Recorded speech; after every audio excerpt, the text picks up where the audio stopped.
We were just there today to listen to people, listen and pray, and try to be a visible sign of the connection. I feel like the first response is just to make contact. It just helps us with our eyes to see how people are doing, and a lot of times visually you can tell how people are doing just by seeing them, because I think they realize they're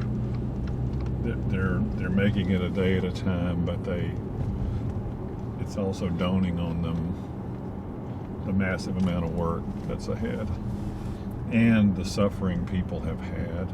I think the Fort Myers area, the community here got hit harder in a lot of ways. The churches seem to have been relatively fortunate in terms of the level of damage. And you saw today they're already out there engaged, trying to really work with their communities. That's what we do.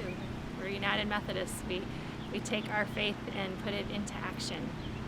I mean, I think it's years, not months. There's going to be emergency crisis short-term needs that we're going to need to handle and deal with, but then it's also trying to map out a long-term strategy for helping churches and communities rebuild and recover. We've really tried to focus on people, and that's been very important to us because as we reach out to people during times like this, it's going to make a lasting impact in people's lives. They know the church cares about them even when a tragedy happens. We're thankful first and foremost for our lives, and we're just thankful for our faith, because that's what's getting us through during this time.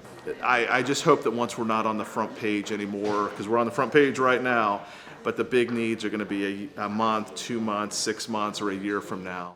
I mean, we're just all helping each other. That's all. I mean, it's not one person, ministering to, it's just we're all ministering to one another. It's really good. We lost all our worldly possessions, but it's like we didn't lose everything. I was preaching this Sunday. I was like, well, we lost everything. And it's like, oh, wait a minute. That's not right. We didn't really lose anything. I mean, this is what we have. We have one another and we have God. We have faith and we have community.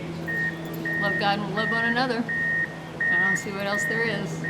I've heard about 90% of my congregation. Those that remained on Fort Myers Beach have since evacuated. Those that have completely lost their home have said, we don't think we're ever coming back. We have family up north that we're going to just stay with, and we appreciate the memories. I've been telling my congregation that I've gotten a hold of that this is not the end. We are Easter people. We believe in resurrection.